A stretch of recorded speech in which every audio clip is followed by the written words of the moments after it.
יברכך אדוני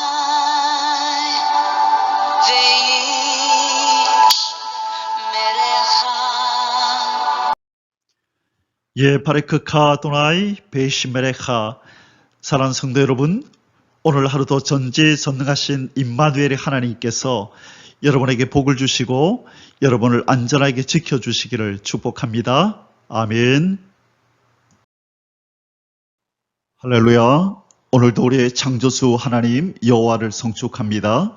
우리의 구원자이신 예수 그리스도 그 생명의 이름, 그 구원의 이름을 성축하며 찬양합니다. 오늘도 만물을 새롭게 하시는 우리 성령 하나님의 그 놀라운 역사, 쉼없는 그 열심을 찬양합니다. 오늘 1일 8구 성경 장별 강의 오늘 229번째 시간입니다. 오늘은 사사기 18장 말씀을 함께 공부하도록 하겠습니다. 오늘 제목의 말씀은 새 거주지를 찾는 단 지파의 무자비한 횡포와 만연한 우상 숭배라는 제목입니다. 자, 어저께 우리 지난번 17장에서는요, 이 미가라고 하는 사람, 이 미가라는 사람의 집안에 있었던 이 우상 숭배에 대해서 우리가 살펴보았습니다.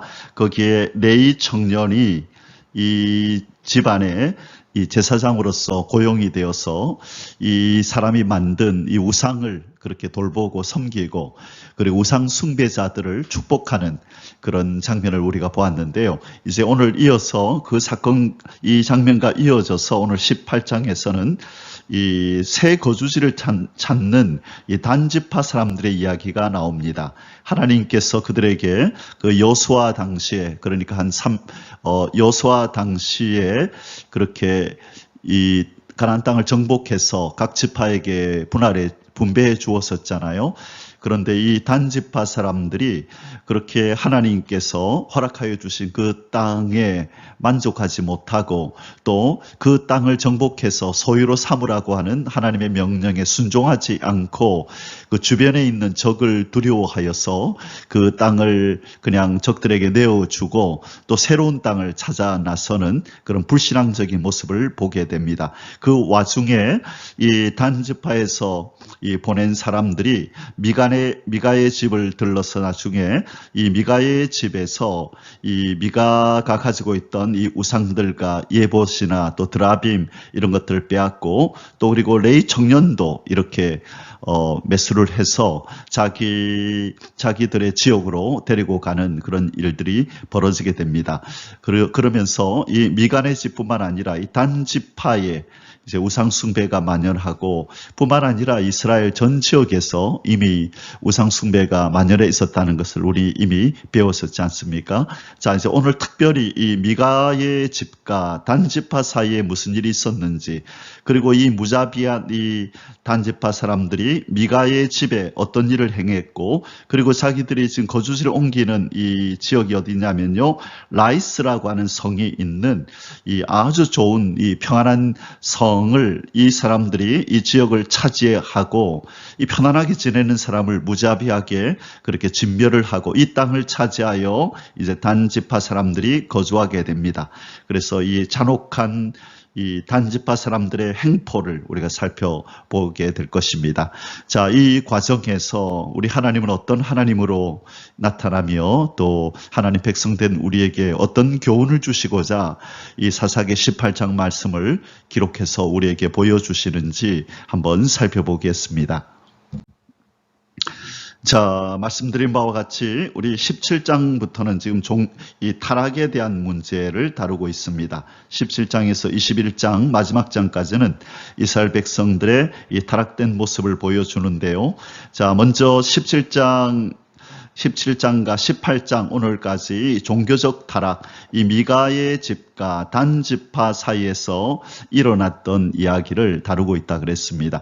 그리고 이 사건이 발생한 그 어떤 시기는 이 12사사의 이야기가 끝나고가 아니라 바로 이 이야기는 첫 번째 사사 온니엘의 시대에 온니엘이 사사로 있던 곧 그 시기와 거의 맞물려서 일어나는 사건이라 그렇게 말씀을 드렸었습니다. 자, 이제 단지파에게 어떤 일이 있었는지, 그리고 미가 집안에 어떤 사건이 발생했는지 오늘 살펴보겠습니다. 오늘 사사기 18장의 주제 구절은 1절입니다. 그때에 이스라엘의 왕이 없었고 단지파는 그때 거주할 기업의 땅을 구하는 중이었으니 이는 그들이 이스라엘의 지파 중에서 그때까지 기업을 분배받지 못하였음이라. 자, 여러분 이 구절을 읽을 때 좀 의아해지지 않습니까? 저도 이게 아닌데 분명히 이 여호수아를 통하여서 이 단지파도 땅을 분배받았는데 왜 성경은 이 단지파가 지금 그때까지 기업을 분배받지 못했다, 거주할 기업의 땅을 구하는 중이었다라고 왜 이렇게 표현을 할까?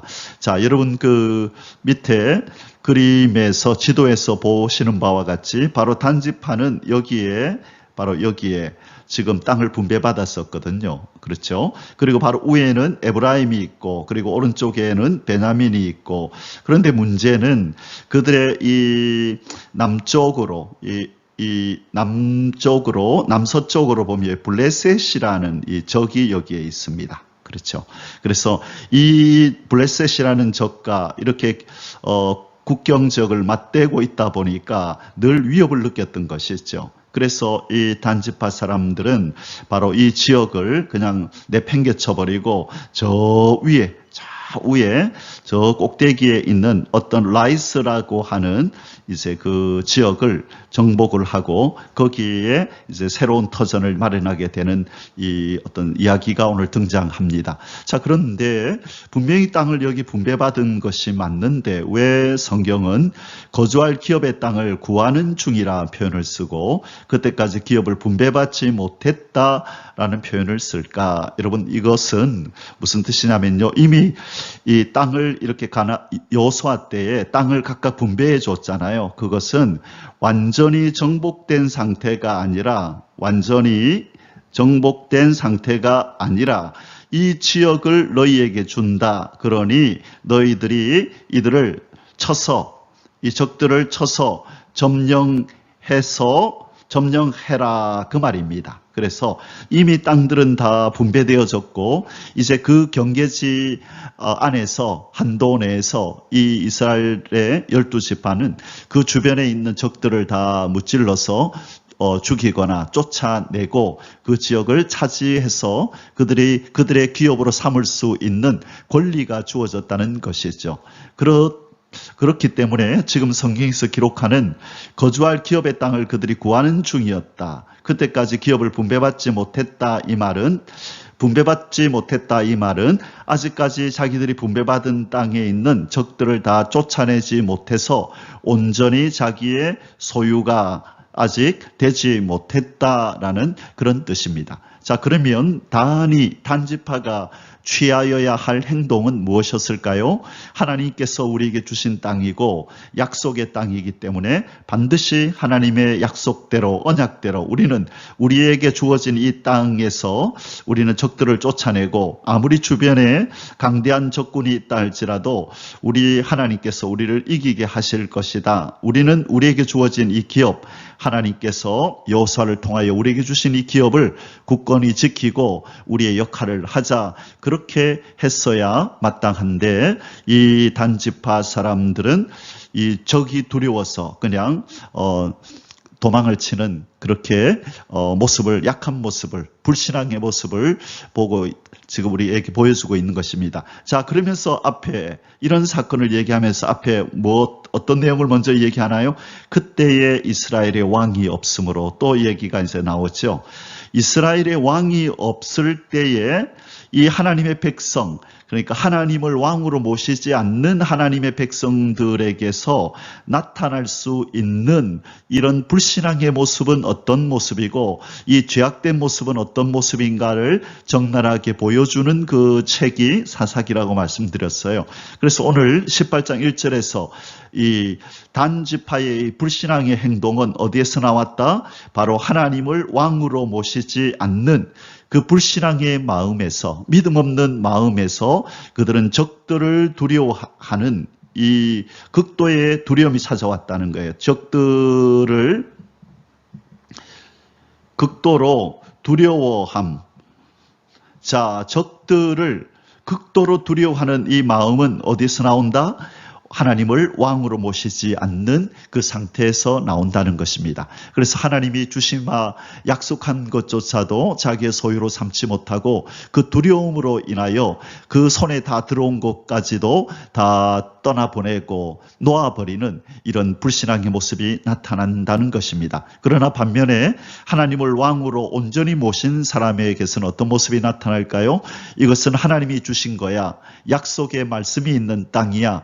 그래서 이거는 우리 땅이고 하나님은 이 땅을 우리의 소유로 만드는 모든 과정에서 발생할 수 있는 여러 가지 어려운 일, 또 맞닥뜨리게 될 적들을 하나님께서는 해결하여 주시고 이기게 해 주실 거야 라고 하는 이 담대함과 온전히 하나님을 신뢰함이 그 속에 있게 되었을 터인데 이들이 그렇게 하지 못했다는 것, 이것을 하나님 우리에게 지금 보여주고 있는 것입니다. 사랑하는 성도 여러분, 두렵고 염려스러운 일이 있습니까?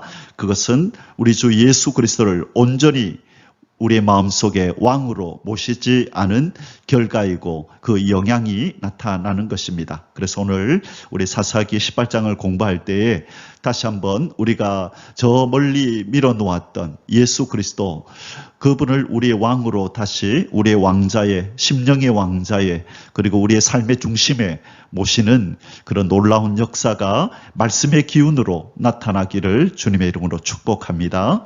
아멘. 자, 오늘 사사기 18장의 소수세들은 아래와 같습니다. 1번 1절에서 10절까지입니다. 단지파 정탐꾼들의 에브라임 땅 미가의 집 방문가 라이스 정탐 및 레이지파 청년 제사장과의 만남. 자, 지금 단지파 사람들이 땅을 새로 거주할 땅을 이렇게 찾기 위해서 정탐꾼들을 보내는데요. 이 5명의 정탐꾼들을 보내는데 이 5군의 정탐꾼들이 이 땅을 탐지하기 위하여 쭉 가는 도중에 에브라임 땅에 들어가서 우리가 77장에서 살펴봤던 미가의 집을 방문합니다. 그리고 그 미가의 집에서 일하고 있던 이 레이지파 청년 제사장과 만나서 대화를 나누고요. 그리고 이제 더 올라가서 이 라이스라고 하는 곳을 이렇게 정탐을 하고 이제 자기 지파 사람들에게 다시 돌아가는 이야기가 나옵니다. 자, 그리고 두 번째 주제는요. 11절에서 26절에 라이스를 향한 단지파 600명의 출발 및 미가의 신상과 제사장 탈취. 자, 이제 라이스를 정탐하고 오니까 자, 저 땅이 참 좋습니다. 우리가 저 땅을 차지해서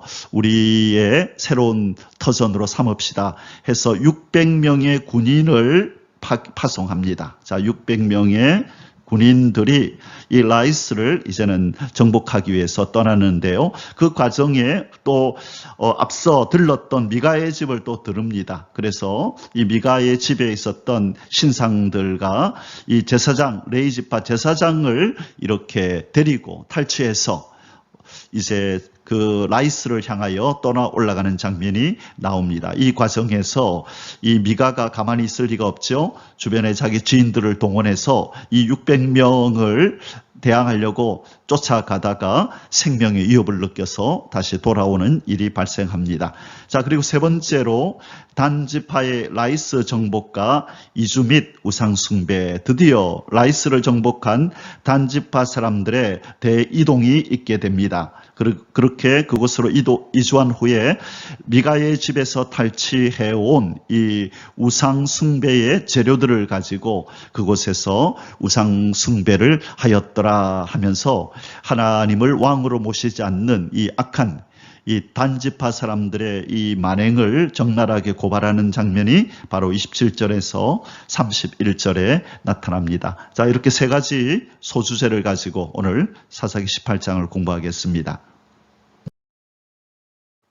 자, 이제 본론으로 들어가서 첫 번째 주제입니다. 단지파 정탐꾼들의 에브라임 땅 미가의 집 방문가 라이스 정탐 및 레이지파 청년 제사장과의 만남 1절에서 10절입니다. 1번 당시 단지파의 상황을 언급함 1절 그때에 이스라엘의 왕이 없었고 단지파는 그때 거주할 기업의 땅을 구하는 중이었으니 이는 그들이 이스라엘 지파 중에서 그때까지 기업을 분배받지 못하였음이라. 자, 이 부분 주제 선구에서 말씀드렸습니다.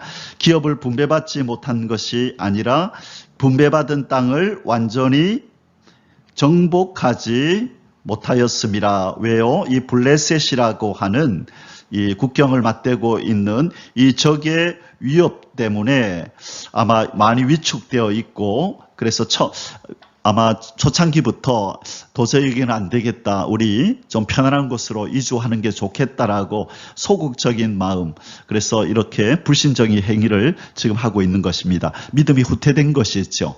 자, 처음에 여호수아 때 그렇게 담대하게 우리 하나님의 도움을 힘입어서 적들을 무찔러내고 그 땅을 점령해 가던 그 용맹한 마음들은 다 이제 시간이 지나면서 사그러들고 적 눈에 보이는 것을 두려워하고 하나님의 약속의 말씀은 안중에도 없는 이런 불신정 행위를 이렇게 자행하는 것에 너무나 익숙해져 있는 모습을 보게 됩니다. 우리의 믿음은 날마다 전진하고 그렇게 발전되어야 하는데 이렇게 세월이 지나면서 퇴보하는 이런 신앙은 이 신앙은 잘못된 신앙이요 하나님 앞에 바람직하지 않은 신앙인 줄 믿습니다.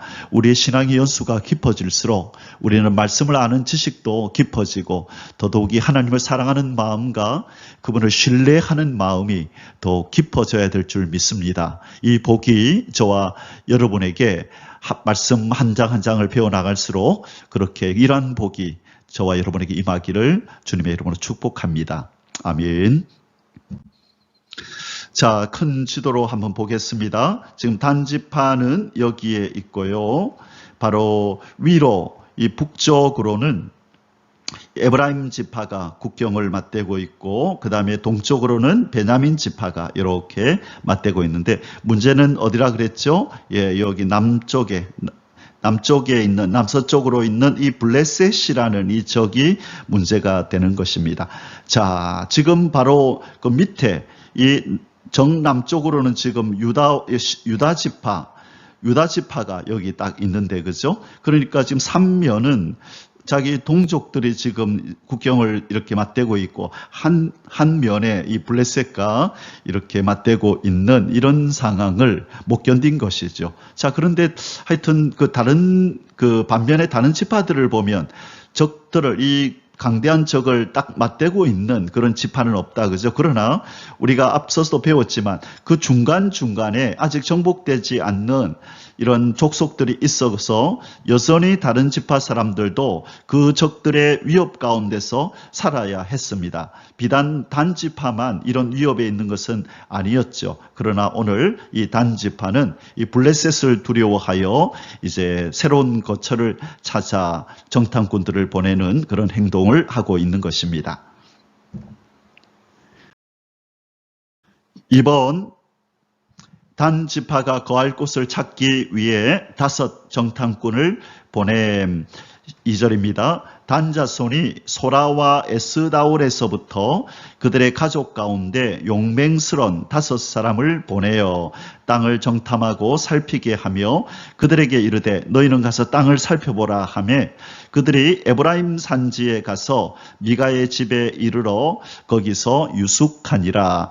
자, 지금 이 단지파가 땅을 정탐할 때예요. 어디에 들어가면 안 되죠? 이미 자기 종족들에게 이미 분배되어진 그 지역을 이렇게 탈취해서는 안 되는 것입니다. 그래서 그 자기 형제들에게 분배되지 아니한 땅, 그 땅들 중에서 그들이 이사할 곳을 찾아야 되는 것이죠. 그래서 그들이 택한 곳이 바로 저 북쪽으로 올라가서 이스라엘 지파 형제들이 살지 않는 지역 가운데 그들이 이주할 지역을 지금 찾고 있는 것입니다. 그런 와중에 지금 에브라임 지역을 관통해서 올라가다가 이제 미가의 집에 이르게 됩니다. 자, 어떤 일이 벌어지는지 계속 살펴보겠습니다.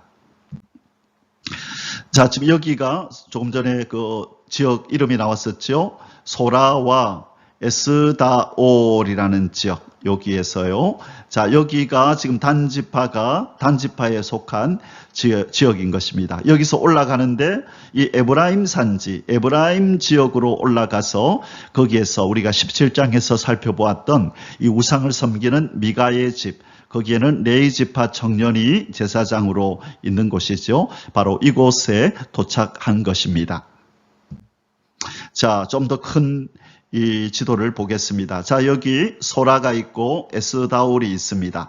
여기가 자, 지금 단지파에게 속한 이 땅에서요. 자, 지금 블레셋을 두려워하여 지금 땅을 찾으러 저 위에 여기 라이스라는 곳, 여기까지 지금 이제 땅을 정탐하러 가는데요. 가는 도중에 미가의 집에 여기에 지금 도착을 한 것입니다. 그래서 소라와 에스다올에서부터 떠나서 미가의 집에 도착했다. 자, 이제 미가의 집에서 어떤 일이 일어나는지 성경에서 계속 얘기할 것입니다. 3번 단지파의 정탐꾼들이 미가의 집 제사장이 된 레위 지파 청년을 만남. 3절에서 6절입니다. 이때 그들은 5명의 지금 정탐꾼들이죠. 예, 5명의 정탐꾼들이 미가의 집에 있을 때에 그 레위 청년의 음성을 알아듣고 그리로 돌아가서 그에게 이르되 누가 너를 이리로 인도하였으며 네가 여기서 무엇을 하며 여기서 무엇을 얻었느냐 하니. 자, 지금 이 단지파의 5 정탐꾼이 미가의 집에 있는 어떤 청년의 음성이 이제 들려오니까 그 누구지 하고 이제 돌아서 가본 겁니다. 그 청년한테. 그리고 나서 이렇게 질문하네요. 첫째 질문이 무엇입니까? 1번 누가 너를 이리로 인도했느냐. 그리고 둘째 여기서 무엇을 하느냐. 지금 너 여기서 무엇하고 있니? 그리고 여기서 무엇을 얻었느냐? 자, 어떤 대가를 받고 이렇게 하고 있느냐? 자, 지금 이 아주 중요한 질문을 했다, 그죠? 이 레위 지파 사람은 하나님을 기업으로 삼는 하나님의 소유였다고요. 모든 하나님 백성 이스라엘 지파 사람들이 다 그렇지만 특별히 이 레위 지파 사람들은 하나님 앞에 철저히 구별된 하나님의 일을 해야 한 하나님의 소유로 구별된 사람이잖아요. 그런데 이 레위 지파 청년의 소리를 듣고 그렇게 묻는 것입니다. 누가 너를 이리로 인도했느냐? 그게 하나님의 인도냐? 여기서 너 지금 무엇하고 있니? 지금 너 하고 있는 행동은 우상 숭배다. 자, 지금 이 정탐꾼들은 이것을 물어본 건 아니에요. 우리가 적용해 보자면 그렇다는 것입니다. 이 하나님의 소유된 레위 지파 청년아, 누가 너 인도해서 이곳에 왔니? 하나님의 인도를 따라왔니? 너 지금 여기서 무엇하고 있니? 이 우상을 섬기는 이 일이 하나님 앞에 죄된다는 것을 너 알지 못하니? 그리고 여기서 무엇을 얻었느냐? 너는 바로 이 싹을 받고 우상을 섬기는 너는 싹꾼이다. 너는 지금 하나님의 영광을 가리고 하나님의 이름을 망령되게 여기는 그 일을 너는 레위인으로서 하고 있는 거야.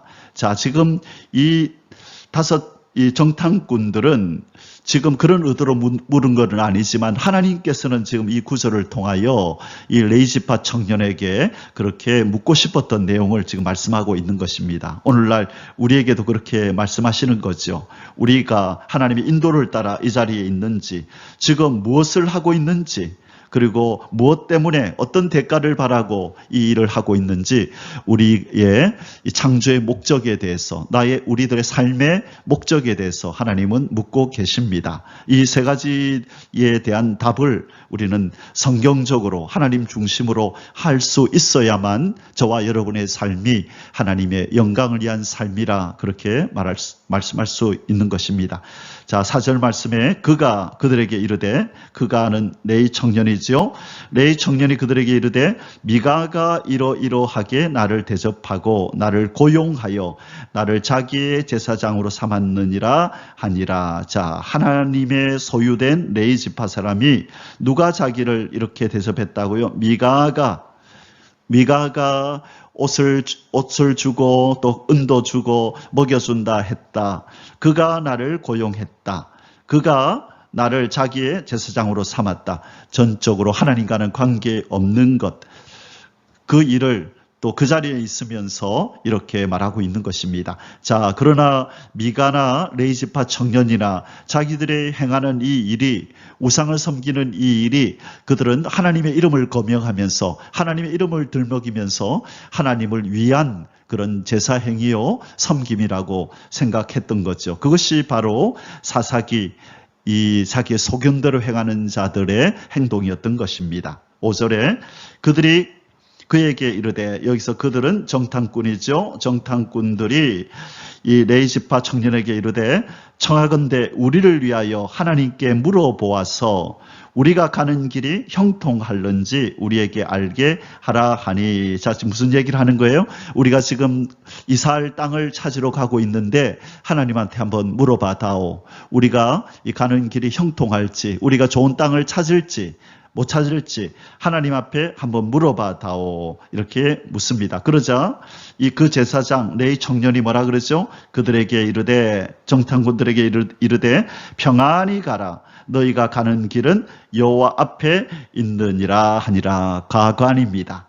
자, 지금 정탐꾼들은 하나님이 그들에게 허락한 이 단지파의 땅, 그 땅을 버리고 하나님의 약속의 땅을 내팽개치고 지금 새로운 땅, 하나님께서 말씀하지 않은 그 땅을 소견에 오른 대로 지금 땅을 찾아 떠나면서 이 레위 청년에게 하나님이 우리의 길을 축복할지, 우리가 땅을 잘 찾을지 물어봐 달라고 그렇게 말하는 겁니다. 이것 자체가 벌써 이해가 안 되는 행동이죠. 그래서 이 정탐꾼들의 이 질문 자체가 벌써 하나님 볼 때는 참 가증스럽고 마음에 들지 않는 질문인 거죠. 그런데 더 나아가서 제사장의 대답은 더 한술 더 뜹니다. 평안히 가라. 너희가 가는 길은 여호와 앞에 있느니라. 자, 이것이 하나님의 뜻일까요? 이 제사장 이 청년은 하나님의 뜻을 전달한 것일까요? 그 귀에 듣기에 좋은 말, 샬롬을 외칩니다. 예, 평안하고 말고요. 하나님이 당신들 축복할 겁니다. 평안히 가십시오. 라고 하나님의 뜻이 아닌 자기의 소견에 오른 대로 말을 해버립니다. 자, 이것이 하나님을 왕으로 모시지 않는 자들에게서 일어날 수 있는 자기 소견에 오른 대로 행하는 이 사람들의 행동인 것입니다. 이 하나님의 종을 상징하는 이 제사장조차도 하나님의 뜻을 묻지 않고 사람이 듣기를 원하는 평안하다, 안전하다, 그렇게 그 사람들이 듣기 좋아하는 말을 해주는 이런 상태가 되었다는 거죠. 자, 레위 지파 사람도 이렇게 변질되고, 그리고 단 지파 사람도 그렇고, 또 우리가 앞에서 또 이제 배웠던 그 에브라임 사람들이 저 요단 동편에 그 형제들과 싸움을 해서 그때도 몇만 명이 죽게 되고, 이제 좀 있으면요, 다음 장, 이제 19장부터 아마 그 뒷부분에 이제 곧 나오게 될 바로 이제 베냐민 지파와 형제 지파들이 싸워서 또 몇만 명이 죽는 동족 상잔의 비극이 또 일어나거든요.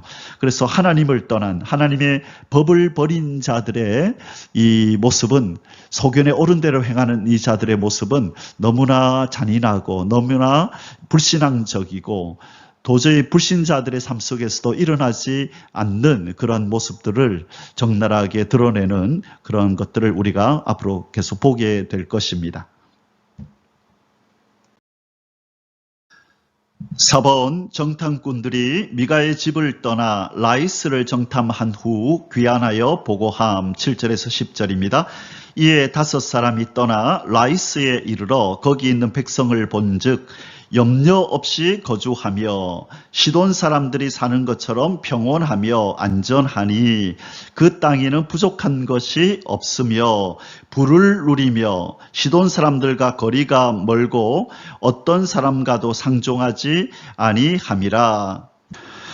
자, 여기서 등장하는 그 장소 이름이 라이스인데요. 라이스. 이 라이스는 이 시돈 지역의 시돈에 속한 땅입니다. 그런데 나중에 이제 이 시돈에 속한 이 땅을 단지파 사람들이 정복한 후에 자기들의 지파의 이름을 따서 단이라 그렇게 이렇게 이름을 짓습니다. 자, 이 라이스라는 곳은요, 좀 이따 제가 지도를 보여드리겠지만 원래 이 땅은요, 지금 원래 단지파가 살던 그 땅으로부터 한 170km 떨어진 저 위쪽 북쪽으로 한 170km, 지금 170km 정도 떨어진 곳인데요. 이 헐몬산이라고 아시죠? 이 갈릴리의 그 호수의 물이 바로 헐몬산, 저 위에 있던 헐몬산에서 눈이 녹아서 그 물이 내려와서 갈릴리 호수 혹은 또 갈릴리 바다라고도 하는데요. 넓어서. 그래서 그 물이 또 요단강을 타고 흘러내려서 나중에 사해로 다 집결하잖아요. 바로 그 헐몬산 자락, 바로 그 위치에 있는 아주 평화로운 도시였습니다. 그래서 요단강의 발원지 부근에 있는 성읍으로 알려져 있죠. 그래서 그렇다면 물이 풍부하다는 걸 알 수 있겠죠. 그래서 이 당시로 어디에 관나라에 있었다고요? 시돈이라는 이 나라의 관나라에 있는 성읍이었는데 시돈과는 거리가 멉니다. 그러다 보니까 이 외부와의 접촉도 드물고 또 이 시돈 이 정부의 그런 간섭도 그렇게 많이 받지 않는 그런 곳이었던 것입니다. 그래서 그곳 주민들은 이 외부의 침략에 대한 두려움도 없고 한가롭고 평화롭게 지낼 수 있었던 것입니다. 그래서 오늘 그 본문에 이런 표현이 나온 것입니다. 바로 천혜의 조건을 갖추고 있는 성읍이죠. 바로 이러한 성읍을 발견하고 옳지 이곳이다. 자, 하나님이 우리에게 주신 땅이 바로 이곳이구나 하고 아주 기쁜 마음으로 그렇게 이제 돌아갈 준비를 하는 것입니다. 자, 그래서 지금 이 라이스를 설명하는 이 표현이 이제 이해가 되실 것입니다. 라이스에 이르러 거기 있는 백성을 본즉 염려 없이 거주하며 시돈 사람들이 사는 것처럼 평온하며. 자, 시돈 사람들은 어떻게 살았냐면요, 바로 그 바다 옆에 바로 있거든요. 그러다 보니까 해상 무역을 통해서 이 돈을 많이 벌고 아주 부를 누리며 그렇게 경제적으로도 아주 그렇게 풍부한 그런 나라가 바로 시돈이었거든요. 그래서 시돈 사람들이 사는 것처럼, 이 말은 바로 그 뜻입니다. 시돈 사람들이 돈을 많이 벌고 또 그렇게 풍부하게 사는 것처럼, 그러나 우리가 하나님의 사람의 눈에 볼 때는 그것 자체가 복이 아니지요. 하나님을 떠난 인생들의 물질적인 부는 오히려 그들에게 악이 되고 해가 되고 독이 된다는 것을 우리는 알고 있습니다. 그러나 지금 성경에서 표현하는 것은 바로 시돈 사람들이 사는 것처럼 바로 그들도 인간적으로 볼 때 평온하고 안전했다. 외부의 적들의 침입이 없었다. 어떤 내부적으로 어떤 어려움이나 또 빈곤이나 이런 부분들이 없었다라고 하는 것을 강조하고 있는 것입니다. 그래서 시돈 사람들과 거리가 멀고 어떤 사람과도 상종하지 아니함이라. 아주 고립된 어떤 그런 지역, 평화로운 지역, 그런 천혜의 조건을 가진 지역이라고 묘사하고 있습니다.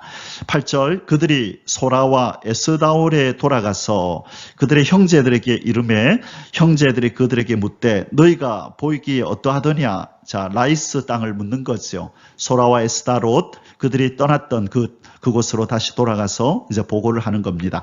자, 그곳이 어떠하더냐라고 희망 어린 눈으로 지금 정탐꾼들에게 질문하고 있죠. 자, 9절, 이르되 일어나 그들을 치러 올라가자. 정탐꾼들이 그렇게 말합니다.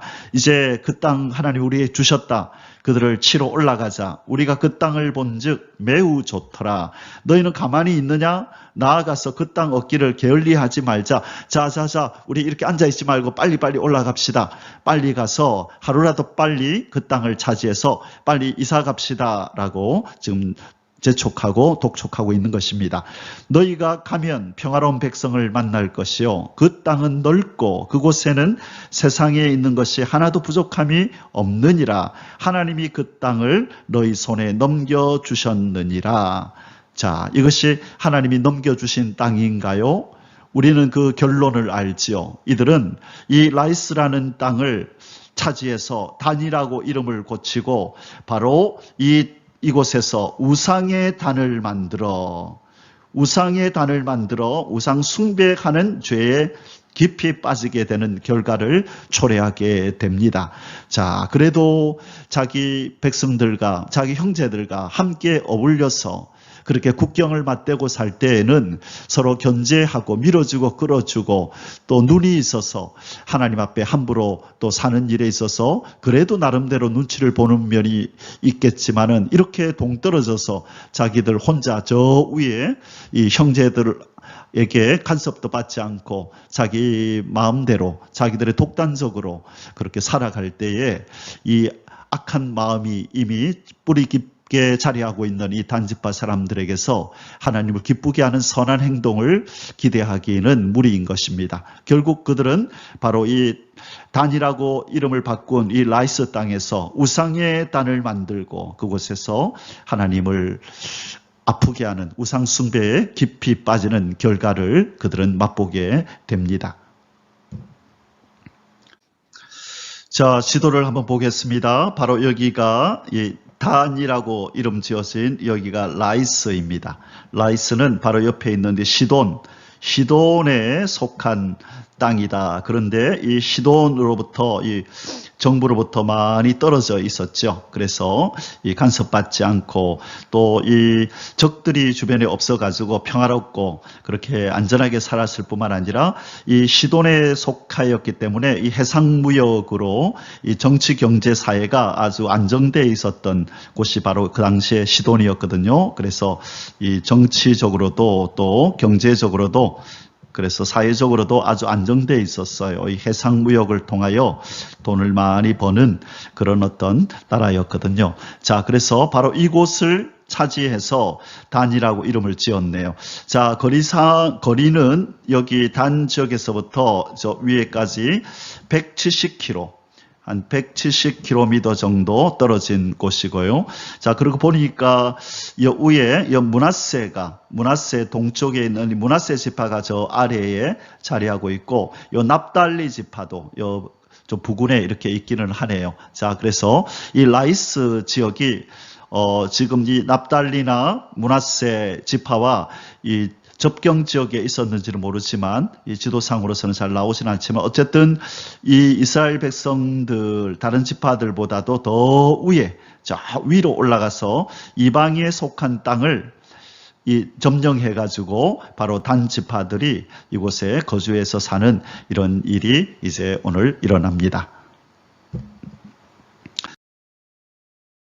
자, 이제 두 번째 소주제를 공부하겠습니다. 이번 라이스를 향한 단지파 600명의 출발 및 미가의 신상과 제사장 탈취 11절에서 26절입니다. 자, 밑에 그림에 보니까 지금 정탐꾼들과 그리고 저 밑에 많은 이 600명의 군인들이 지금 미가의 집에 들어가서 이 우상들과 그리고 드라빔을 탈취해서 나오는 장면입니다. 1번 단지파 중에서 600명이 라이스를 향해 출발함 11절에서 13절. 단지파의 가족 중 600명이 무기를 지니고 소라와 에스다올에서 출발하여 올라가서 유다에 있는 기랏 여아림에 진치니 그러므로 그곳 이름이 오늘까지 마안에 다니며 그곳은 기랏 여아림 뒤에 있더라. 무리가 거기서 떠나 에브라임 산지 미가의 집에 이르니라. 자, 먼저 600명이 어디에 진을 쳤냐 하면요, 유다에 있는 기랏 여아림이라는 곳에다가 진을 쳤네요. 진을 자, 그래 놓고 거기서부터 이제 땅을 찾기 시작하네요. 그래서 아마 여기에 진을 치고 있으면서 진을 지키는 사람들도 아마 이렇게 남아 있을 것이고, 여기를 지금 어떤 뭐라고 할까요? 여기 본부를 삼은 거죠. 자, 땅 정탐 본부 이래서 딱 기랏 여아림에다가 진을 치고, 여기서부터 이제 또 땅을 찾아서 아까 정탐하고 온 5명이 정탐하고 온 그곳으로 이렇게 사람을 보내는 그런 일들을 지금 하고 있습니다. 자, 지금 기랏 여아림에 진을 쳤다고 얘기했죠. 기랏 여아림이 어디냐면 바로 여기입니다. 자, 여기가 블레셋 땅이고 바로 옆에가 단지파가 있었었죠. 그래서 지금 바로 옆에가 예루살렘인데 그 위에 올라가면 이제 미가의 집이 나오는 바로 그 지역입니다. 그래서 지금 여기에서 지금 가면서 요 기랏 여아림이라는 곳에서 진을 치고 여기에서 이제 본부를 정한 다음에 여기서부터 또 이렇게 정탐하는 일을 계속 하고 있는 것입니다. 자, 그래서 지금 이 기랏 여아림에 진을 친 다음에 여기에서 지금 미가의 집으로 이제 먼저 방문을 하는 장면이 나옵니다. 이번 단지파가 미가의 우상을 탈취함, 조금 전에 레이지파 청년과 대화가 있었었죠. 자, 그리고 나자 이 사람들이 어떻게 하는지 지금 600명의 군인들을 이끌고 다 갔습니다. 그리고 정탐군들이 그 집에 들어가서 이 청년과 대화를 하는 가운데 이제 이런 행동을 이어서 하는 것입니다. 14절에서 17절 앞부분까지요. 전에 라이스 땅을 정탐하러 갔던 5사람이 그 형제들에게 말하여 이르되 이 집에 에봇과 드라빔과 새긴 신상과 부어 만든 신상이 있는 줄을 너희가 아느냐? 그런즉 이제 너희는 마땅히 행할 것을 생각하라 하고, 자, 뭔가 귀한 것이 있는 것처럼 지금 얘기합니다. 정탐군이 이전에 봤다는 거죠. 1번 에봇이 있고 2번 드라빔도 있고, 드라빔은 그 가족의 수호신이라 그랬죠. 그 다음에 새긴 신상과 부어 만든 신상, 그렇죠. 이 미가의 어머니가 은을 내어줘서 그 은을 가지고 이 은신상을 2개 만들었다 그랬었잖아요. 자, 그러니까 예봇은 대제사장이 입는 옷인데 뭔가 신통한 능력이 있는 것으로 여겨서 이 사적으로 이 미가가 만들어서 소장하고 있는 것입니다. 자, 예봇과 드라빔과 새긴 신상과 부어 만든 신상이 있는 줄을 너희가 아느냐? 그런즉 이제 너희는 마땅히 행할 것을 생각하라 하고 5사람이 그쪽으로 향하여 그 청년 레위 사람의 집 곧 미가의 집에 이르러 그에게 문안하고, 자, 지금 600명의 군인을 이끌고 미가의 집 가까이 온 것입니다. 그리고 이 집에 가면 이런 좋은 것들이 있다. 여기 잠시 기다려라. 우리가 들어가서 이것을 가지고 나오겠다 하고 지금 미가의 집으로 들어갔습니다. 자, 들어가서 이전에 안면을 텄던 이 레위 청년과 이 제사장과 지금 얘기를 합니다. 문안하고 단자손 600명은 무기를 지니고 문 입구에 서니라. 자, 600명의 군인은 무기를 지닌 채 여차하면 공격할 모양으로 지금 대기하고 있는 것입니다. 그 땅을 정탐하러 갔던 5사람이 그리로 들어가서 새긴 신상과 에봇과 드라빔과 부어 만든 신상을 가져갈 때에, 자, 아무런 동의도 없이 탈취해 갑니다. 날강도입니다. 자, 이것이 뭐라고? 이 우상단지가 뭐라고 하나님 보실 때 그렇죠. 그러나 미가라는 사람이 볼 때에 자기의 기중품을 가져가는 것이고, 이 레위 청년 제사장이 볼 때 자기가 관리하고 보관하고 그렇게 이것을 통하여 또 하나님을 섬긴다는 이름으로 그렇게 우상을 섬겼던 아주 자기에게도 귀한 물건이지요. 이것을 마음대로 가져가려 하니 가만히 있겠습니까? 그래서 이제 반응을 하겠죠. 3번 레위지파 청년 제사장이 단지파와 동행함. 17절 뒷부분부터 20절입니다. 그 제사장은 무기를 지닌 600명과 함께 문 입구에 섰더니, 자, 지금 이 우상의 재료들을 가지고 나가는데 이 제사장은 아무런 반항을 하지 않네요. 자, 무슨 일이 있을까요? 그래서 보겠습니다. 그 5사람이 미가의 집에 들어가서 그 새긴 신상과 에봇과 드라빔과 부어 만든 신상을 가지고 나오매 그 제사장이 그에게 묻되, 자, 이제 반응을 하네요. 너희가 무엇을 하느냐? 지금 무슨 짓이야? 라고 묻는 것이죠. 왜 이렇게 하느냐고 묻습니다. 그러니 이 정탐꾼들이 그들이 그에게 이르되 잠잠하라. 내 손을 입에 대라. 우리와 함께 가서 우리의 아버지와 제사장이 되라. 내가 한 사람의 집에 제사장이 되는 것과 이스라엘의 한 지파, 곧 한 지파죠. 한 족속의 제사장이 되는 것 중에서 어느 것이 낫겠느냐 하는지라. 자, 지금 이 제사장은 자기가 마땅히 보여야 할 행동을 보입니다. 너희가 무엇을 하느냐? 이게 무슨 짓이야? 라고 얘기하니 이 정탐꾼들이 잠잠해, 네 손을 입에 대, 조용해, 아무 말 하지 마, 위협하는 겁니다. 그러면서 회유를 합니다. 뭐라고 회유하죠? 우리와 함께 가서 우리의 아버지와 제사장이 되라. 이전에 미가가 썼던 표현이다. 그죠?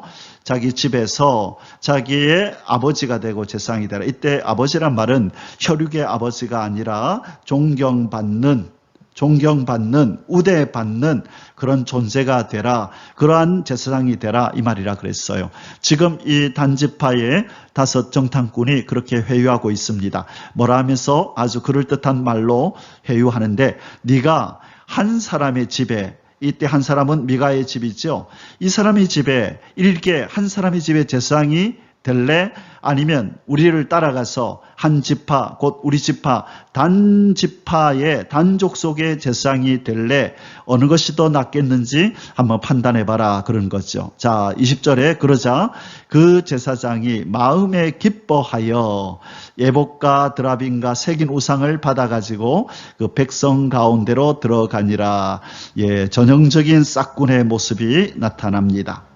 돈을 많이 준다면, 연봉을 많이 준다면 어디든지 마다하지 않고 따라 나서는 바로 싹군 이 제사장의 모습을 지금 보이고 있습니다. 이제는 한 집안의 제사장이 아니라 한 지파의 제사장으로서 이제는 어깨에 힘을 주고 살 수 있겠다고 생각한 것이죠. 자, 하나님의 이 귀한 직분을 맡은 이 제사장이, 레위지파 제사장이 지금 이런 행동을 하고 있습니다. 바로 소견에 오른 대로 행하는 이 제사장의 모습을 여지없이 보여주고 있습니다. 4번, 미가가 단지파를 추격하였으나 협박만 받고 되돌아옴. 21절에서 26절입니다. 자, 이제 뒤늦게 미가가 이 사실을 안 것입니다. 자기의 모든 우상들과 제사장까지도 빼앗아서 이들이 가고 있다는 것을 알고 지인들, 사람들을 모아서 이제 추격합니다. 자, 21절. 그들이 돌이켜서 어린아이들과 가축과 값진 물건들을 앞세우고 길을 떠나더니 그들이 미가의 집을 멀리 떠난 때에 미가의 이웃집 사람들이 모여서 단 자손을 따라 붙어서, 자, 멀리 떠나고 나서 이제 알았다. 그죠? 그래서 미가의 이웃집 사람들과 함께 미가가 지금 이제 추격을 하는 것입니다. 자, 지금 이 21절에서 그들이 돌이켜서 어린아이들과 가축과 값진 물건들을 앞세우고 지금 이주를 하고 있잖아요. 그죠? 자, 아까 우리 그 기럇 여아림에서 진을 쳤었잖아요. 기럇 여아림에서 진을 쳤는데 아마 이때 지금 함께 다 이 단지파 사람들이 이전을 해온 것 같아요. 그래서 기럇 여아림에서 진을 치고 이 어린아이들과 또 노인들, 이 사람들은 여기 남아있고 600명과 정탐꾼 5명이 먼저 미가의 집에 가서 이것들을 탈취한 후에, 자, 이제 목적 달성했기 때문에 기럇 여아림에 진을 치고 거기 대기하고 있던 어린아이들, 가축들을 함께 이렇게 대동하여 이제는 라이스를 향하여 올라가는 장면, 바로 그 장면인 것 같습니다. 자, 그래서 미가의 집에는 600명과 정탐꾼 5명만 갔지만 기럇 여아림에 진치고 있던 나머지 사람들이 이제 다 함께 따라붙어서 지금 이동을 하고 있는데, 바로 이 사실을 뒤늦게 안 미가의 미가와 미가의 이웃집 사람들이 이제 단자손을 추격합니다. 23절 단자손을 부르는지라 그들이 단자손들이죠. 얼굴을 돌려 미가에게 이르되 네가 무슨 일로 이같이 모아가지고 왔느냐 하니 미가가 이르되 내가 만든 신들과 제사장을 빼앗아 갔으니 이제 내게 오히려 남은 것이 무엇이냐 너희가 어찌하여 나더러 무슨 일이냐고 하느냐. 참 가관입니다. 자, 지금 이 미가라는 사람은 자기가 만든 신을 가지고 여호와 하나님의 뜻을 구하고 여호와의 복을 받겠다고 자기가 만든 신을 가지고 여호와 하나님을 섬기며 복을 받겠다고 제사장까지 그럴듯한 제사장을 세웠네요. 레이지파입니다. 자, 그런데 이 레이지파 이 사람이 누구죠? 예, 우리가 잠깐 잊고 있었네요. 이 사람은 모세의 손자입니다.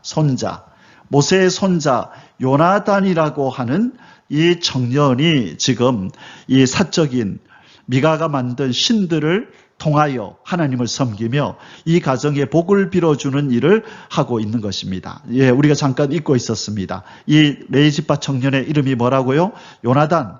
그리고 누구의 손자요? 모세의 손자 요나단이 지금 이 제사장이 되어서 이런 일을 하고 있습니다. 얼마나 이 이스라엘 사회가 타락됐고 하나님의 기준에서 떠났고 우상 숭배가 만연해 있었는지 우리가 알 수 있는 대목입니다. 자, 25절에 단자손이 그에게 이르되 네 목소리를 우리에게 들리게 하지 말라. 노한 자들이 너를 쳐서 네 생명과 네 가족의 생명을 잃게 할까 하노라 하고, 자, 협박하는 거죠. 한 번만 더 말하면 우리가 가서 너 다 죽인다. 너와 네 가족들 또 너와 함께한 사람들 다 죽이겠다 협박을 합니다. 그러자 단자손이 자기 길을 간지라. 자, 돌이켜서 되돌아갔네요. 어떻게 할 수가 없죠. 붙어봐야 패하고 자, 목숨이 달아나기 때문에 두려워서 돌아갑니다. 미가가 단자손이 자기보다 강한 것을 보고 돌이켜 집으로 돌아갔더라.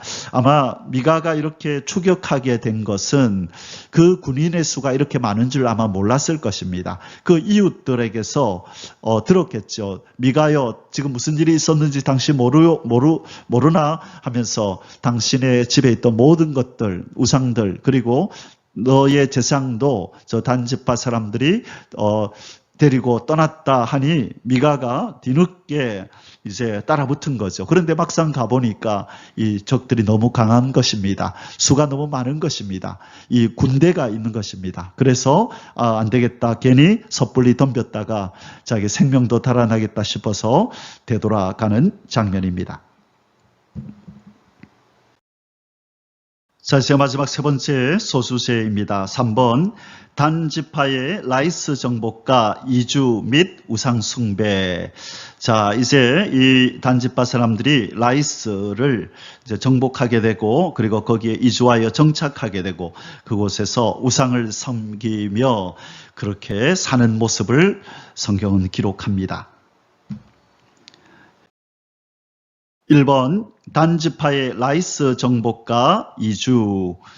27절에서 29절 단자손이 미가가 만든 것과 그 제사장을 취하여 라이스에 이르러 한가하고 걱정 없이 사는 백성을 만나 칼날로 그들을 치며 그 성읍들을 불사르되. 자, 여러분, 이것은 지금 정당한 행위인가요? 그렇지 않은가요?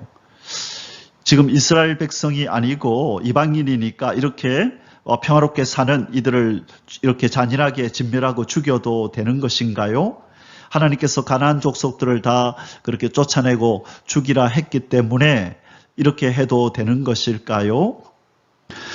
자, 지금 이 이스라엘 백성이 전쟁을 하는 이 이스라엘 백성의 전쟁은 두 가지 기준이 있다고 우리가 신명기에서 이미 배웠었습니다.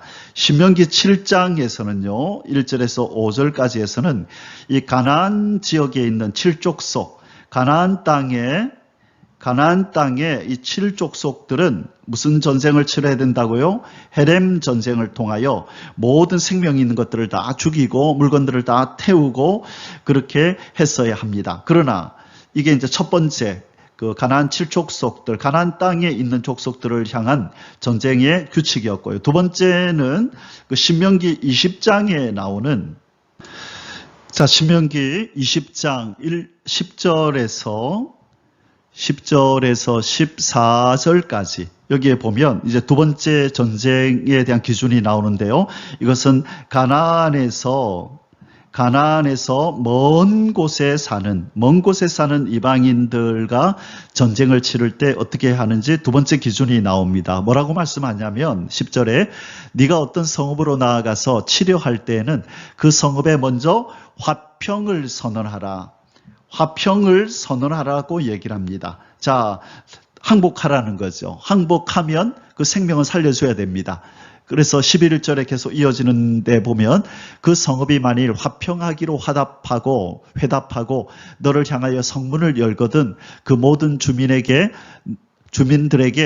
너에게 조공을 바치고 너를 섬기게 할 것이요 만일 너와 화평하기를 거부하고 너를 대적하여 싸우려 하거든 너는 그 성읍을 에워쌀 것이며 내 하나님 여호와께서 그 성읍을 내 손에 넘겨주시거든 너는 칼날로 그 안에 남자를 다 쳐 죽이고 너는 오직 여자들과 유아들과 가축들과 성읍 가운데 있는 모든 것을 너를 위하여 탈취물로 삼을 것이며 너는 내 하나님 여호와께서 내게 주신 적군에게서 빼앗은 것을 먹을지니라. 자, 두 가지 기준입니다. 가나안 땅에 있는 적들은 묻지 말고 무조건 헤렘 전쟁 다 생명 있는 것들을 죽이고 불태워야 된다. 그 물건들을. 그 다음에 두 번째 가나안 땅이 아닌 먼 곳에 있는 이방인들과 전쟁을 할 때는 먼저 화평을 선언하고 그들이 화평하기로 하면 이 생명을 살려줘야 되는 것입니다. 그러나 화평하기를 원하지 않으면 이들을 죽여도 된다 그랬죠. 자, 그런데 지금 이 라이스라는 곳은 이제 성경 어떤 주석에서 이 부분을 얘기를 하고 있지 않네요. 지역적으로 이 라이스 땅을 하나님이 이스라엘 백성들에게 약속의 땅으로 주신 그 지역에 속하느냐 속하지 않느냐에 따라서 이 전쟁이 정당하냐 아니냐를 알 수 있겠죠. 만약에 하나님이 주신 약속의 땅의 경계에 속한다면 이 지금 단지파가 행하는 이 일이 정당한 것이고 만일 약속의 땅에 속하지 않는다 그러면 지금 이 단지파는 아주 야만적인 행동을 비신앙적이고 야만적인 잔인무도한 행동을 지금 한 것입니다. 왜? 화평을 묻지 않았잖아요. 항복하라는 말을 하지 않고 무조건 칼날로 그들을 치며 그 성읍을 불살른 것이죠. 제가 볼 때에 만약에 이 땅을 하나님께서 이스라엘 백성들에게 주신 땅이었다면 아마 일찍이 이 여호수아가 가나안 땅을 정복할 때 이 땅도 점령하려고 시도했을 것입니다. 그렇지 않겠습니까? 하나님이 주신 땅이라면 이 땅을 차지하려고 시도했었겠지요. 자, 그런데 이 여호수아서에 살펴보면 이 여호수아가 전쟁을 치를 때에 이 라이스를 공격했다는 그 말이 등장하지가 않습니다. 이 성경에 찾아보면 이 라이스라는 지명은 바로 우리가 지금 공부하고 있는 사사기 18장 7절에서 처음으로 등장을 하거든요. 그렇다면 바로 이 이스라엘 백성들의 전쟁은 이번 이 신명기 20장 10절에서 14절의 이 기준을 따라서 전쟁을 했어야 하는 것이죠. 그래서 지금 이 단지파는 소견에 오른 대로 하나님의 법이 뭐라고 말씀하든지 말든지 그냥 내팽개쳐버리고 자기들의 소견에 오른 대로 그 욕망을 따라 자기들의 욕심대로 좋아 보이는 땅을 지금 차지한 것입니다. 28절 그들을 구원할 자가 없었으니 자, 이 라이스 사람은요 평화롭게 살고 있었기 때문에 아마 군대도 변변치 않았을 것입니다. 그들을 구원할 자가 없었으니 그 성읍이 베드르옵 가까운 골짜기에 있어서 시돈과 거리가 멀고 상종하는 사람도 없음이었더라. 주변에 적이 없었으니까 이렇게 병력을 갖추고 있을 이유가 없었던 것 같습니다. 단 자손이 성읍을 세우고 거기 거주하면서 이스라엘에게서 태어난 그들의 조상 단의 이름을 따라 그 성읍을 단이라 하니라. 그 성읍의 본 이름은 라이스였더라. 아멘. 자, 뒷 이야기를 계속 보겠습니다. 이번 단 지파의 우상 숭배. 자, 단에서 우상 단지를 만들어 지금 하나님을 노엽게 하는 행위를 합니다. 겨우 그렇게 하나님이 주신 땅을 버리고 그들이 차지한 땅에서 한다는 행동이 이 우상의 단을 만들어서 바로 하나님을 노엽게 하는 행동을 하는 것입니다. 30절에 31절 단 자손이 자기들을 위하여 그 새긴 신상을 세웠고 자기들을 위하여 하나님의 영광을 위한 것이 아니고 자기들을 위하여 이 바벨탑을 쌓던 이전의 사람들처럼 자기 이름을 내고 이 일을 위해서 바벨탑을 쌓던 인생들처럼 이들은 자기들을 위하여 새긴 신상을 세웠습니다. 그것도 자기들이 어떻게 한 거? 미가의 집에서 탈취해온 강도질에서 가져온 것 가지고 이렇게 신상을 세웠습니다. 모세의 손자요. 이제 모세의 손자 이름이 또 나오네요. 게르솜의 아들인 요나단과 그의 자손자. 요나단이 모세의 손자였는데 그의 자손, 이제 요나단의 그 후손들까지도 제사장으로 세워서 아주 최고의 제사장을 세웠네요. 모세의 손자와 그의 자손을 세웠으니까 이제 이 이스라엘 이 단지파 사람들은 이제 우리는 반드시 복을 받는다. 이렇게 훌륭한 제사장, 이 명망 있고 이름 있는 권위 있는 제사장이 어디 있느냐. 이런 제사장을 세웠으니 하나님 우리에게 복 주신다. 그렇게 생각했겠죠. 자, 뒤에 보겠습니다. 요나단과 그의 자손은 단지파의 제사장이 되어 그 땅 백성이 사로잡히는 날까지 이르렀더라. 자, 여기에서 그 땅 백성이 사로잡히는 날까지 이르렀더라. 이 말은 무슨 뜻이냐면요. 지금 여러분 어제 우리가 17장에서 말씀드렸듯이 이 사건은 12사사 그 마지막 사사 이 삼손 이야기 이후에 일어나는 사건이 아니라 바로 첫 번째 사사 온니엘 때 있었던 이야기라고 말씀드렸습니다. 그때가 BC 1380년경. 자, 1380년경이면요. 이 가나안 땅에 입성한 게 1405년이라고 봤을 때에 한 25년 가나안 땅을 정복하고 한 25년쯤 지났을 때거든요. 그렇게 많이 지났을 때가 아님에도 불구하고 이스라엘 백성들은 이렇게 타락하고 부패해서 소견에 오른 대로 지금 이렇게 행동하고 있는 모습을 지금 보이고 있습니다. 자, 그리고 이제 이 사로잡히는 날이라고 하는 것은 언제냐라고 했을 때 많은 신학자들이 여러 가지 의견을 내는데 그 중에 이제 다수가 이것은 바로 그날일 것이다라고 하는 것이 바로 나중에 엘리 제사장이 나오죠. 엘리 제사장. 자, 삼손 이후에 이제 엘리 제사장이 그 이스라엘에 있을 때에 이제 사무엘이 그죠? 이 엘리 제사장 때에 한나라는 여인이 아이를 낳았는데 사무엘이죠. 그래서 사무엘을 이 엘리 제사장에게 맡기잖아요. 그리고 얼마 후에 엘리 제사장 때에 바로 이 블레셋과의 전쟁이 있어서 이 법궤를 빼앗기는 사건이 있죠. 그래서 이 엘리 제사장의 아들들이 죽고 법궤는 빼앗기고 이 소식을 듣고 엘리 제사장은 이 비둔한 엘리 제사장은 뒤로 의자에서 뒤로 넘어져서 목이 부러져서 죽는 그 비극을 맞이하게 되는데 바로 이때를 두고 하는 말이다라고 지금 신학자들은 바로 이 사로잡히는 날을 그 날로 보고 있습니다. 자, 이 사건, 법궤를 빼앗기는 이 사건이 언제 일어나냐면요. 이 BC 1075년에 발생합니다. 이게 사무엘상 4장인데요. 법궤 빼앗기는 사건이 3상 4장에서 이런 일이 일어나는데 그때가 BC 1075년경으로 보거든요. 그러면 1380년에 지금 바로 이 단지파가 이주하는 일이 일어났으니까 1380년 마이너스 1075년 하니까요. 얼마나 지났죠?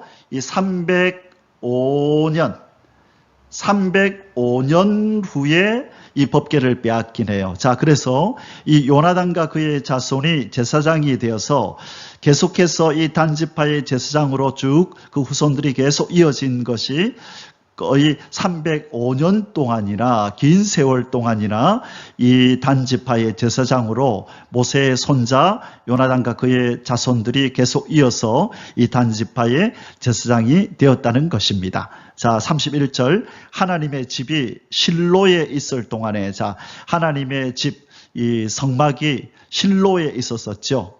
그때에 미가가 만든 바 새긴 신상이 단 자손에게 있었더라.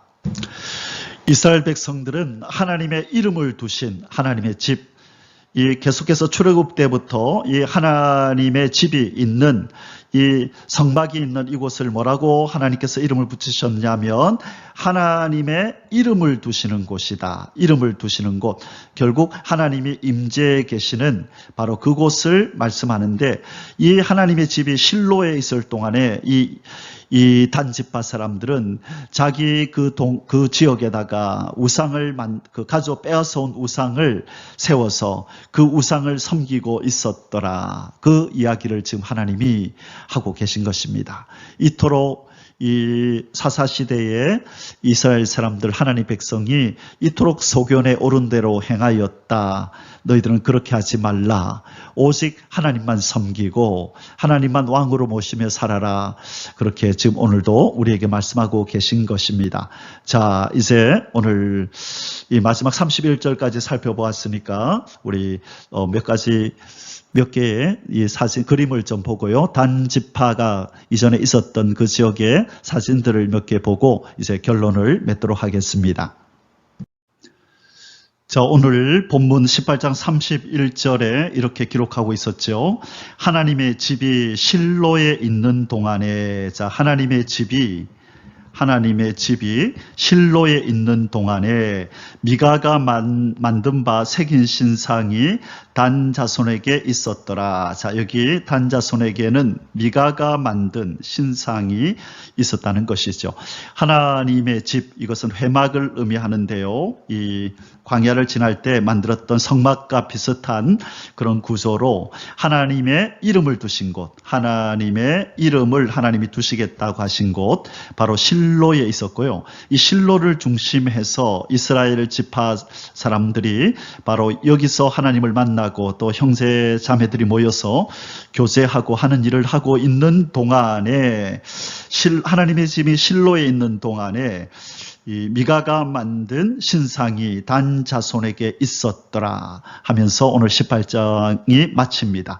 자, 이 단 지파 사람들은요, 독단적으로 그들만의 신을 이렇게 만들어서 이것을 하나님이라고 여기면서 하나님이 가증히 여기는 어떤 형상으로든지 하나님 형상을 만들지 말라 그랬는데 바로 이 단 지파는 미가가 만들었던 이 신상들을 탈취해 와서 바로 모세의 후손 이 요나단과 그의 후손들 두고 이 후손들을 통하여서 이 300년 동안 이 단을 섬기도록 이 단에서 제사를 지내도록 그렇게 했다는 것입니다. 결국 하나님께서 이 이스라엘 가운데 징벌을 보내시고 이제 실로에 있었던 그렇게 하나님의 법궤도 하나님의 그 회막에 있었던 하나님의 법궤도 빼앗기는 이 블레셋에 의해서 그렇게 법궤도 빼앗기고 그렇게 전쟁에서 패하는 그런 비극을 맞이하게 하신 것이죠. 자, 지금 이스라엘이 사사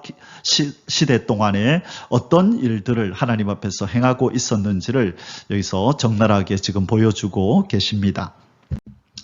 자, 여기에 바로 지금 그 위에 단 지역에 가면 볼 수 있는 옛날에 어느 시대인지는 정확하게 알 수는 없지만 그때 유물들이 이렇게 단을 쌓았던 유물들이 아직도 남아 있습니다.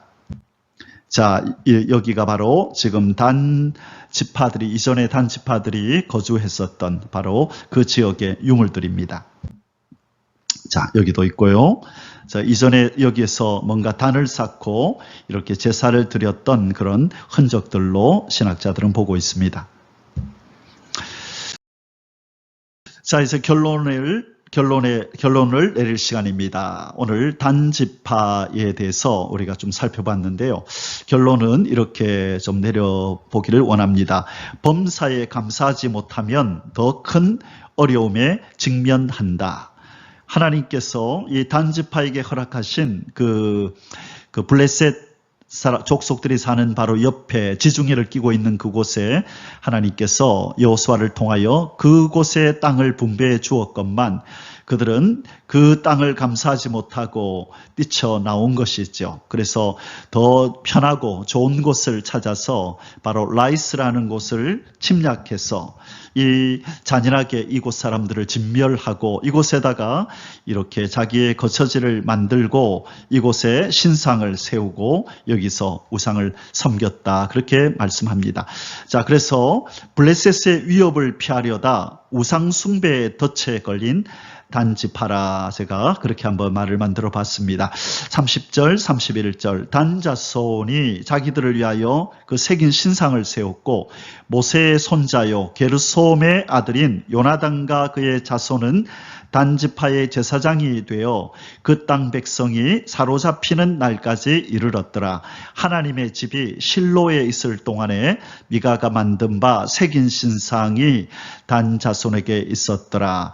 자, 겨우 이 일 하려고 겨우 이 정도의 일을 하려고 하나님이 주신 그 땅을 버려버리고 이 라이스 이 이방인들을 잔인하게 죽이고 이곳을 거처를 차지했단 말입니까? 결국 우상을 세우고 우상 숭배를 하기 위해서 하나님이 주신 땅을 그냥 내팽개쳐버리고 이것으로 이전을 했다는 얘기인가요?